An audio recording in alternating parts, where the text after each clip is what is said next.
Hello everyone, in this video let's learn how we can solve the following problem on K-map. So in part A it's asking to plot the following function on a Karnaugh map. So since this function has 4 variables A, B, C, and D, we need 4 variables K-map. So let's start. Part A, let's construct the K-map with 4 columns as we learned in the previous video and 4 rows. And then on this side I'm going to have my AB and then CD on this side. And then we're going to have 0, 0, 0, 1, 1, 1, 1, 0. And then for CD 0, 0, 0, 1, 1, 1, and 1, 0. So let's start with A prime, B prime term. So that means A is 0 and B is 0. So A is 0 and B is 0 is in this location. So that means this whole row will have the value of 1.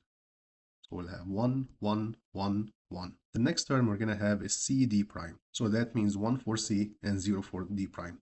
So let's look for CD where it's 1, 0. So it's in this area. That means this whole column will have a value of 1. So the first one is already covered. We don't have to worry about it. So we're going to have 1, 1, 1 in this area. The third term in our Boolean expression is ABC. That means 1, 1 for AB and 1 for C. So AB is 1, 1 in this area, and C is 1 in 2 locations, in here and in here. So this one is already covered. We're going to have 1 in this area here. So that's 1. Next we have A prime, B prime, CD. So that means 0, 0 for AB and 1, 1 for CD. So AB is 0, 0 in this area, and CD is 1, 1 in this area. And this cell is already covered with 1, so we're good. The last term in our Boolean expression is AB, CD prime. So that means 1, 1 for AB, 1 for C, and 0 here. So let's look. For AB, when it's 1, 1, it's in this area here. C is 1 in 2 locations, but we need D is 0. So CD is 1, 0 in here, and here is AB. This value is already covered. So that's it for the ones. So now the rest we can fill it with 0. 0, 0, 0, 0, 0, 0, 0, 0. So in part B, the ask is to find the minimal SOP form, sum of product. So for this, we need to group ones together in the largest group we can. So in this area here, we can group these 4 ones together. And then in this area, we can group these 4 ones together. And this remaining one, we can group it with the one next to it. So we can make another group here. So let's start by this group. So in this row, we have AB11. 1. So this will give us AB. And then in this area, we need to look which term is not changing. So C is remaining 1. So we can write C. For this group here, we need to look at these two values. C is 1 and D is 0. So we're going to have C, D prime. And then lastly, the group in yellow. So we can look at these two numbers here. A, B are 0, 0. So this will give us A prime, B prime. We don't have to worry about anything here because nothing is staying the same. C is changing, D is changing.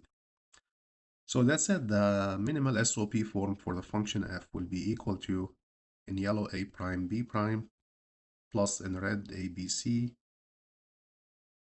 plus in green, we have CD prime. Part C is asking us to find the minimal product of sum, POS form. Remember, for this, we need to group zeros together. So let's start. Can we make a group of 4 zeros? Yes. In this area, we can have grouped these 4 together. What else? These 2 zeros, we can group them with these 2 to make a group of 4. And we have 2 zeros remaining. We can do this 0 here with this one. And then lastly, we have this 0 with this 0 here. So let's start with this group. So looking in this area, A is 1 and B is 0. But remember, this is product of sum. So when A is 1, we write A prime, plus B is 0, we write B, because we're looking at zeros now. And then how about these two terms? We have D is 1 and not changing, so we need to account for this. This will give us plus D prime. Now let's look at this group here in pink. So we can look at these two terms and these two terms. So for AB, A is remaining 1. So let's start with A, and we need to write A prime plus, in this area here, C is remaining 0. So we can write plus C. What else? We have this group here in blue. So we can look at these two terms and these two terms. So for AB, B is remaining 1. So we can write A prime plus, for these two terms here, C is remaining 0. So we can write plus C. We have one last group, is the group of these two zeros. So from this row, A is 0 and B is 1. We can get A plus B prime plus, we're going to have one more term from this area here. D is remaining 1. So we can write plus D prime. So that's it. Now our POS form becomes F equal, we had A prime plus C multiplied by, let's keep the same colors, A prime plus B plus D prime multiplied by A prime plus C, and lastly we have A plus B prime plus D prime. So this is our minimal POS form. Thanks for watching. Hope this was helpful on K-Map. Enjoyed this video? Subscribe to the Computer Engineering Notebook for more tutorials on computer architecture, embedded systems, and hardware design. And hit the bell to catch the next one.